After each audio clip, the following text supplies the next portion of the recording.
this case study, I'm going to be talking to Tina Traeger. Tina Traeger is the owner of Cleve Massage and Wellness Collective, and she is passionate about her community and improving the health and quality of life of those around her. She has been born and raised in the Cleve district, which is in South Australia, in regional Australia. And once qualified, she decided to test the appointments, like she just kind of tested and measured to see how she'd go. Didn't necessarily do things intentionally, just kind of put a few things out there. And so since then has been adding to her different practices and modalities. She's remedial massage, she's got pregnancy massage, Chapman's reflexes, cupping, dry needling, and also now oncology. And Tina is just an absolute legend in the industry. She has really built her business from just kind of I'm just a massage therapist, I'm just in Cleve, I'm just in a regional remote area, and now has a business that is very intentional, that has structure, that is really intentionally put together, that is generating income, that has profit. And she has so many incredible things that she's put in place over the last 12 months. And she's going to share her story and her experience of what it's been like in the Six Figure Therapist program with us over the last 12 months. Hello and welcome, Tina. How are you today? I'm good, thank you, Alicia. How are you? Very well. Thank you so much for joining with me today to come and chat and share your business experience. Would you like to just share a little bit about your background as a practitioner, first of all? Yeah, so I have been a massage therapist since I think it was 2016 when I first registered my business. So before that, I was obviously studying. I have been a solo trader for all of that time until this year. And I'm located in Cleve in South Australia, so a small town, country town. I was the only practitioner in the district, so I kind of did everything and all types of clients. So very broad in my practice and as a therapist. So yeah. That's me. Pretty cool. It's pretty cool. And so for you, like where were you at in your business before you started having coaching? I think the week that we connected for coaching, I reckon I had about 35 or 40 odd people on the cancellation list.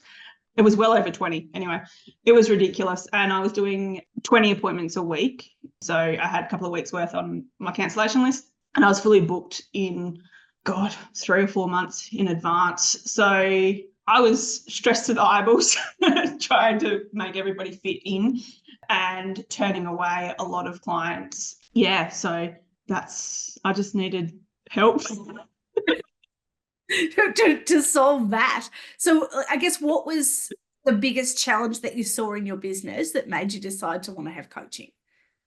My biggest challenge was I knew I wanted to grow my business because I knew that the demand was there. I just didn't really know where to go from where I was. I'd always had in mind that I would like to do a clinic, but it was a bit scary and a lot of outlay. And I needed someone or wanted someone to kind of point me in the right direction and say, well, you need to know this.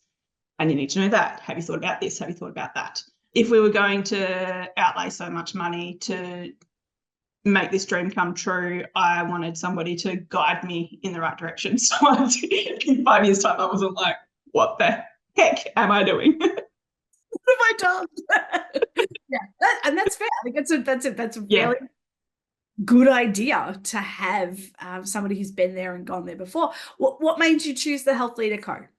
So I reckon I was kind of a stalker of you guys right back from when you first started. I remember when you guys launched your book and I was just like, oh my gosh, this is exactly what I need. I was so excited. And I bought that and I read it. I think I actually only read the first couple of pages, to be honest. And I was that busy. I was like, I don't need to become fully booked without burnout. I'm already fully booked. Like, this is ridiculous. And then I got burnt out. So I picked the book back up. And I think I read it all in 2 days. And yeah, so I've kind of been following you guys for a long time. And then I reckon I jumped onto a webinar with James and it just snowballed from there. So yeah, don't regret a second of it. Love it. That's good. That's good. Maybe the burnout bit, but They're not reading the burnout part of the book. Yeah, no, that's fair. That's fair. how So not to do that.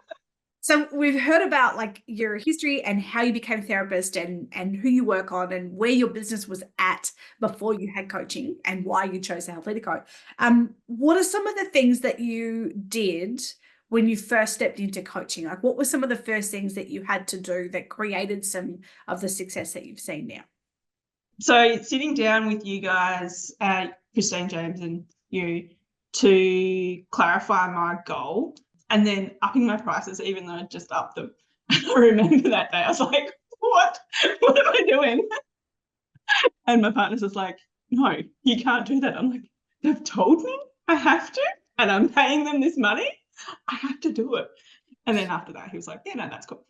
Changing my mindset as well was a massive thing. And I think that happened right back at the start when in our, what was it our first clarity call? And I said, oh yeah, I've got a spare room. And you're like, well, why don't you just use that as a second massage room? And I was just like, wait, what? that could actually work. So that's what I did. I cleaned that out and turned that into a second massage room, advertised for a massage therapist, and now I've got 3 of them. So Like you're not really close to, you say South Australia, Cleve. I'd never heard of it, if I'm going to be really honest. I had to Google. It's 5 hours from Adelaide towards the Perth yes. side. Yeah, like you Yes. 6 hours from Perth and 5 hours from Adelaide. Is that right? We're a day and a half from Perth. Okay, right. So clearly my geography needs some work. I'm better at coaching than I am geography. I know it's to the left of Adelaide when I was looking. That's how I go. So Yeah. it's not exactly like you could just have therapists beating down your door because you are very regional, very remote. How did you get people into your clinic if you're that remote? In terms of therapists. So one of my clients actually was working in Kimber, which is an hour up the road. And she was just like, I think I'd like to come and work for you as well. And I was just like, sure, why not? So yeah, she was my first staff member. She started in November. So I started with you guys in August, end of August, I reckon. Yeah. September, October, November. So within 3 months, she started 1 day a week. And then I remember going to the December retreat in Melbourne, and poor girl, the power was out and she had to manage, and she did really well. So, and at that retreat, at the round tables, I was just like, oh, now I've got 1 staff member, I'm going to have to rebrand and stuff. And everybody's like, no, don't worry about that yet. Fill your room, fill your 2 rooms and go from there. And I was like, okay, well, how am I going to do that? And they're just like, gave me all of these ideas on how to go about that. And one of them was not so much advertising the job, but advertising the lifestyle that Cleve has on offer. And that kind of sat in the back of my mind until a few months later, maybe it was January, I decided that no, we're still heavily booked. 1 day a week extra isn't that much in terms of cracking through our wait list. So I put out another job ad and I targeted into Adelaide through, maybe it was the next retreat. I can't remember. What retreat did we do the lead ads in? March. Was that March? Yeah. So in March, I did a lead advert and I did a paid and really focused on the natural beauty of the Eyre Peninsula. And yeah, I had a bite from a therapist in Adelaide that was looking for 30 hours a week. And I was like, hey, I've got 30 hours a week. Come on over. And she did. She jumped in the car and came over at Easter time for an interview, and the rest is history. She now works here 30 hours a week. She relocated from Adelaide to Cleve. So what I'm loving about this is that there are so many moments in your coaching journey over the last 12 months that have been, this is where I'm focused and this is where I'm thinking. And you clearly take a lot of action. You can't have a wait list of 30 people without taking a truckload of action. It just doesn't magically happen overnight. That happens from being really intentional and being great at what you do. And then what I'm hearing is that by having coaching, it's like having an experience where somebody else can look in and go, oh, have you thought about this? Here's some assets that you have available to you that you couldn't see because you're in it. Yeah. It's a little Yeah. bit like, It's that stepping back and looking at the big picture and going, wow. Because honestly, when you're in the thick of it and having 30 people on your wait list, you're just like, just got to get to next week, just got to get to next week. Oh my gosh, I've got a cancellation in 3 weeks. Oh my gosh, what am I going to do with that time? And then you get to that time and the cancellation's long filled. Yeah, so that's definitely been massive for me, is having outside people looking in at my business and going, well, have you tried this? Have you thought about that? Because my mind has been one track of this is what we're doing, not these are the opportunities that we've got. Yeah, it's been amazing. and so like you said that you had a price rise and then you had another price rise. Can you tell us what you were before? What did you go to? And then what was your crazy UTM that we suggested? So I was at $90 an hour before I signed up. And then I had to register for GST. So I was like, I'll just add $10 to all my prices. So I went up to $100. So that was July 1st. I was like, yes, I'm registered with GST. I could blame the government. But obviously none of that money really came back to me. It was just getting put aside for the government. And then in August, you guys are like, so you're going to put your prices up by another $20 and then add a initial, which is going to be another $10 on top of that. And I was just like, wait, what? That's no way. No way, not happening. But I did it, and yeah. And then when I move, hopefully in September, I will be upping my prices again. Yeah. So what was it that like what was the fears that came up? Because this is so normal. This is so common. Almost every therapist we speak to is like, no, I couldn't possibly do it. Which is why we call it a UTM or an undie tightening moment. Because the moment someone says you should raise your rates, it's like our undies get really tight and we talk really high and we're like, so for you, what were some of those legitimate things that you were thinking that was like, I couldn't possibly do this? I was very scared that I'd lose everybody. I think, yeah, so my biggest fear was that I would have no clients left. I was like, well, it doesn't matter whether I'm doing $90 or $100 an hour or $120 an hour. I've got no one to fill my spots. Obviously did not happen, which is, yeah, awesome. And then also the fear of telling people and having their backlash. I'm not great with confrontation. I remember when I first started out, I think I was $50 an hour, and I went up, but I was just like to my regulars, no, that's okay. You're regulars. You're every week. You can stay at 50. And then I went up to $60 an hour and then $70 an hour, and my regulars were staying at 50. And I was just like, okay, this has to stop. And I had a few backlash from that. And I was like, well, yeah, you've had $50 an hour for like 4 years now. You've got to come up to market price. So yeah, that was my biggest fear, that I'd have a heap of them drop off again. But I think I only had a couple drop off, which was amazing. And then I was scared that I wouldn't continue to get more clients, like new clients, to fill these people that are dropping off. And then I worked out that new clients don't know what my old prices were. So why would they, if they want to come see me, they'll still come see me. Yeah. So yeah. And I mean, this is one of the things that it's like, it's the single biggest, quickest, easiest lever in theory for us to change in our business, in that we have control over what we charge. And yet it's the one thing like, no, I couldn't possibly, because if I do, no one will come and see me and all of my clients will leave. And yet, you know, that has been, and it really has been a huge, it's a big part of, yes, it's revenue raising, but it's also, you have to value who you are. You have to value the services that you do. You have to have marketing that reflects what it is that you're doing. Yeah. What have been some of your other biggest wins so far? Oh gosh, getting down to an empty cancellation list.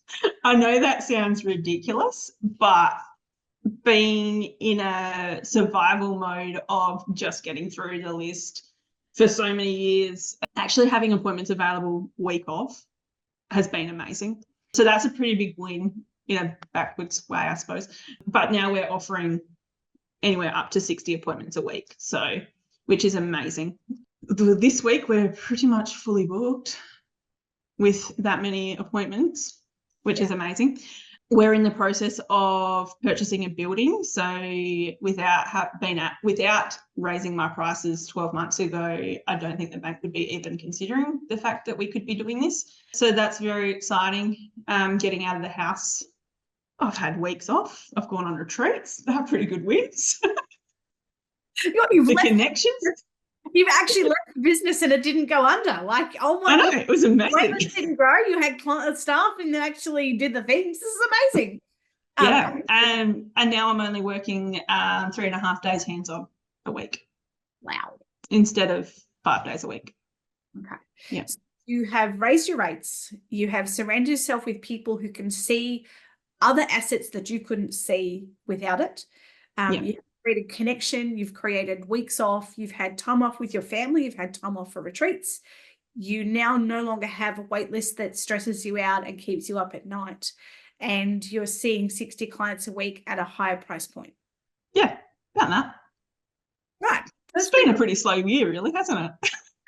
That's a fair chunk of stuff that's going on. I guess what's been your experience with the program itself? When I first started, I was already that flat out. I was like, I don't have time for doing all of this extra stuff with initiation.